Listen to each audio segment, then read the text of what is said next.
Chers amis, bonjour et bienvenue dans cette nouvelle émission Culture sous-marine. Ce sera le thème de cette émission.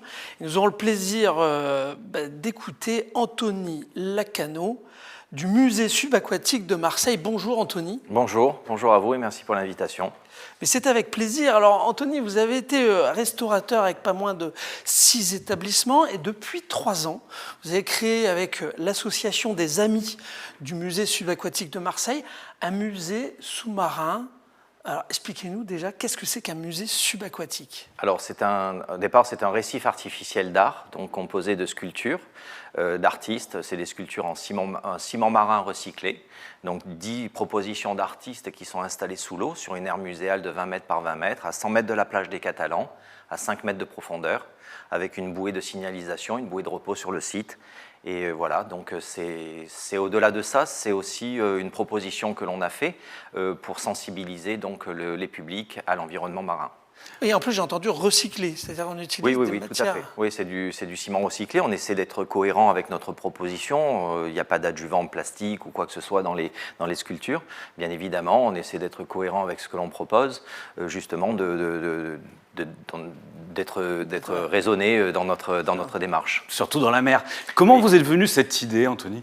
Alors, c'est mon retour d'une expatriation au Brésil. J'ai vu sur les réseaux sociaux des très belles photos d'un artiste britannique qui s'appelle Jason de Kertelor et qui est le maître en la matière, qui a fait des musées à Lanzarote, à Cancun, un petit peu partout dans le monde, des musées où il y a 350 sculptures, des grandes choses.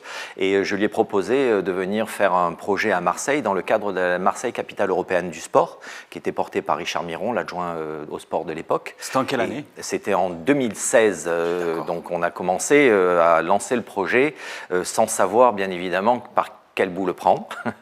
C'est tout le temps comme ça. On a une idée, mais après on commence à creuser autour de ça et bien s'imprégner en fait du travail qui avait été fait par cet artiste en regardant des vidéos, des images, essayer de comprendre.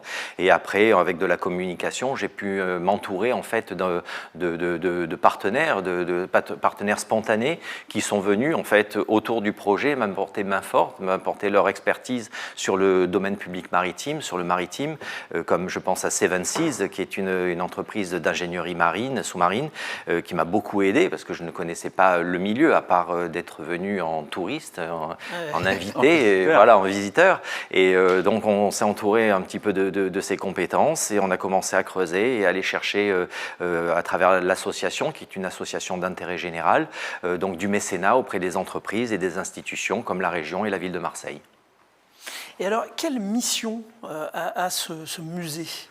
Alors, ce musée, d'abord, il a la première vocation, c'est de faire revenir de la faune et de la faune et flore sur le site. Ce qu'on est arrivé à faire, puisqu'on a une trentaine d'espèces. Ce n'est pas un aquarium non plus, mais il y a quand même des choses qui se passent dessus. On a un suivi environnemental obligatoire dans notre AOT. En mettant des œuvres, ça fait venir des espèces? Oui, complètement, parce que les structures sont en ciment marin, donc assez poreuses, et les substrats viennent se développer dessus, donc ce qui permet aux poissons d'apporter de la nourriture nécessaire. Ça devient des habitats aussi sous-marins, puisqu'on a vu qu'il y avait des poulpes qui se cachaient à l'intérieur, qui ont élu domicile un petit peu sur certaines sculptures, pas d'autres, mais certaines. Certaines ont une canopée d'un arbre qui s'appelle coexistence, donc qui est creuse, où des poissons peuvent rentrer à l'intérieur. Donc on a essayé d'imaginer vraiment d'être avec une vraie relation avec la mer et de l'habitat sous-marin. Donc elles sont colonisées, elles développent bien sûr des petits poissons qui viennent se nourrir dessus, donc c'est assez intéressant. Voilà, ça c'est une des vocations premières du musée. Et après, bien sûr, c'est... Pour les humains aussi. Oui, voilà, exactement. Après, la vocation, bien évidemment, c'est de faire du pédagogique avec les scolaires, puisque le corps enseignant nous a sollicité spontanément, je dirais. Les enseignants nous ont appelés, je les remercie, je pense au collège Gaston Defferre, au lycée des Calanques, l'école centrale de Marseille aussi, où on a pu développer des choses. La semaine dernière, j'ai eu l'adjoint à l'éducation de la ville de Marseille, Pierre Huguet, qui est venu visiter le musée. Donc on essaie d'imaginer comment on pourrait impliquer aussi les primaires, les fins de cycle de primaire, je dirais, pour justement leur donner un premier pas vers la mer, puisque c'est le mot qui est souvent utilisé en ce moment par des associations, c'est, je dirais, se servir des œuvres comme des œuvres messages. Les entreprises aussi, je crois, vous Complètement, Ouais. oui. Bah, on a des partenaires historiques maintenant, je dirais, qui sont là depuis le début. Je pense à Beuchat. On a essayé vraiment de travailler, je dirais, local. On a les compétences qui sont ici. On n'est pas allé chercher. On s'est adressé au premier ici. Beuchat, que ça soit Jacques Bianchi aussi les montre, qui apportent l'horloger, qui apportent des choses un petit peu de l'argent, bien évidemment, pour nous aider à faire avancer. On a aussi le cimentier Vica, on a C26, on a les avocats, le cabinet d'avocats Fidal, qui nous aide aussi pour le mécénat.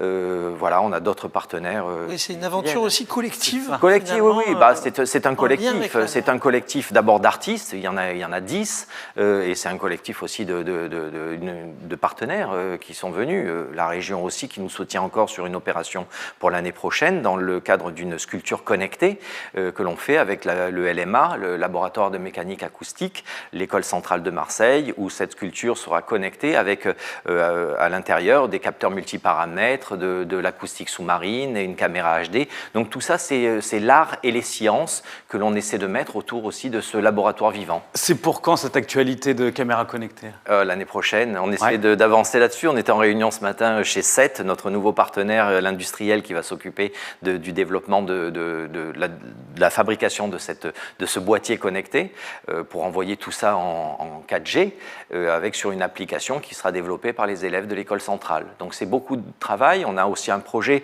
avec l'IUT de Paris et l'hôpital Necker où les enfants de l'hôpital Necker pourront piloter un ROV qui a été créé par les élèves, par les étudiants. Justement, ils pourront le piloter depuis leur lit d'hôpital pour visiter le musée subaquatique avec Morgane Bourkis, notre parrain, qui est le triple champion du monde d'apnée. Voilà. Beaucoup des projets aussi autour, bien sûr, des Olympiades culturelles, puisque sans la mer, il n'y aurait pas de nageurs, il n'y aurait pas de bateaux, il n'y aurait pas d'Olympiades, en tout cas dans ce secteur-là. Et donc, on a un projet aussi à l'étude en ce moment, labellisé Olympiade culturelle pour l'année prochaine. Justement, il y a les Jeux Olympiques sur Marseille pour 2024. Est-ce que vous avez des projets dans le cadre de cet grand événement sportif? Je pense que Marseille a envie de briller, a envie de se donner les moyens. On l'a vu avec le Congrès mondial de la nature qui a été un succès à Marseille avec l'UICN où on avait mis à cette occasion-là l'aquabulle de Jacques Rougerie qui est un architecte qui fait d'ailleurs notamment en partie la base olympique, donc la base nautique olympique.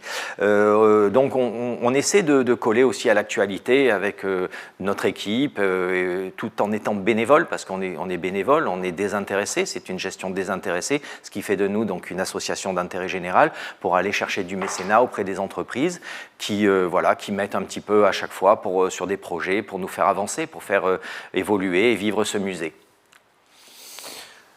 Parfait. Alors, bon, vous avez parlé déjà de tous les partenaires. Vous avez des remerciements à faire particulièrement? Oui, bien, comme je vous le disais tout à l'heure, ma femme en premier lieu, puisqu'elle m'a aidé, je dirais, pour faire avancer ce projet, puisque c'est quand même beaucoup d'années dédiées à ce projet. Et le musée en lui-même, aujourd'hui, n'a pas vraiment un modèle économique, puisqu'on n'a pas de billetterie, puisque c'est libre d'accès, n'importe qui peut y aller.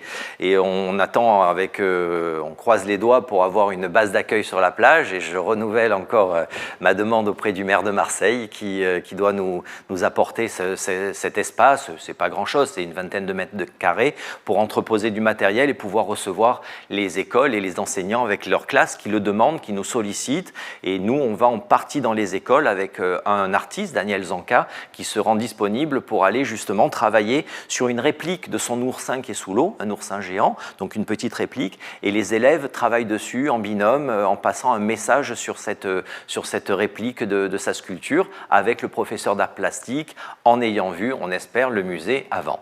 Voilà. Et une petite question, vous parlez d'enfants, mais c'est pas trop dur pour... vous avez parlé d'un champion du monde d'apnée. Il faut être champion du monde pour y aller? Non, je dirais que c'est du moment qu'on sait nager, il y a des associations avec qui on aimerait travailler, comme le Grand Bleu qui est à l'Estac, qui eux, depuis 23 ans, mettent les enfants dans l'eau et leur apprennent à nager. Cette année encore, il y en a beaucoup qui ont bénéficié de leur travail.